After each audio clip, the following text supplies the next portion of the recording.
में सही दर्जा तक नहीं दिया जाता था। आज वही लालू अपनी मां को बताना चाहते थे कि मैं खुद को बड़ी जाति का बताने वाले उन्हीं लोगों का सरदार बन चुका हूं, यानी बिहार का मुख्यमंत्री बन चुका हूं, और वही लोग अब मेरे लिए काम करेंगे। लेकिन उनकी मां को यह तक मालूम नहीं था कि मुख्यमंत्री क्या होता है, इसलिए उन्होंने अपनी अम्मा से कहा, मां मैं हथुआ का राजा बन चुका हूं। दरअसल हथुआ उनके घर के पास की तहसील है और उनकी मां के लिए बेटे का हथुआ का राजा बनना इस दुनिया की सबसे बड़ी उपलब्धि थी। तो जैसे ही लालू ने अपनी मां से ये कहा हथुआ का राजा बना हूं, जो उनकी पोजीशन से काफी छोटा पद था, मगर फिर भी उनकी मां की आंखें आंसुओं से भर आईं, और ये किस्सा जानकर आज भी हमारे रोंगटे खड़े हो जाते हैं। वरिष्ठ पत्रकार संकर्षण ठाकुर लिखते हैं, ये चौंका देने वाली बात है कि मुख्यमंत्री बन जाने के बाद भी वो अपने भाई के चपरासी वाले घर में रह रहे थे। हमने उनसे कहा कि इससे प्रशासनिक और सुरक्षा की दिक्कतें पैदा होंगी और वेटरनरी कॉलेज में रहने वालों की जिंदगी भी मुश्किल हो जाएगी, लेकिन हर बार वो यही जवाब देते थे, हम चीफ मिनिस्टर हैं, हम सब जानते हैं, जैसा हम कहते हैं वैसा कीजिए। और यही था लालू प्रसाद यादव की लोकप्रियता का सबसे बड़ा सीक्रेट, यानी आम जनता से कनेक्ट। वो अपने भाषण में हिंदी के साथ भोजपुरी भी बोल देते थे,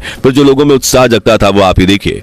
बोला कि हम स्मार्ट सिटी बनाएंगे। लालू को स्मार्ट सिटी नहीं चाहिए, स्मार्ट गांव चाहिए। लागल झोलनिया में धक्का बोलूं कलकत्ता।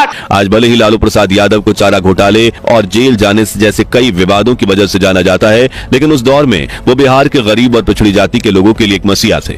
संकर्षण ठाकुर यादव की जीवनी में लिखते हैं, वो पटना के फ्रेजर रोड चौराहे पर पहुंचकर हाथ में मेगाफोन लिए खुद ट्रैफिक नियंत्रित करने लगते थे। सरकारी दफ्तरों और पुलिस थानों का अचानक दौरा कर गलती करने वाले अधिकारियों को वही सजा दिलवाते थे, और पटना मेडिकल कॉलेज में खुद खड़े होकर इमरजेंसी वार्ड में मरीजों के साथ आने वाले लोगों के लिए रैन बसेरा बनवाते थे। इतना ही नहीं, लालू कई बार बीच खेत में अपना हेलीकॉप्टर उतरवा देते थे और लोगों को अपने उड़न खटोले में चक्कर लगवाते थे। अपने मोटर के काफिले को अचानक सड़क के किनारे खड़ी कर वहां घूम रहे गरीब बच्चों को टॉफी बांटते थे, और कभी कभी तो गांव के गरीब किसान के घर पहुंचकर खाना खाने की फरमाइश करते थे।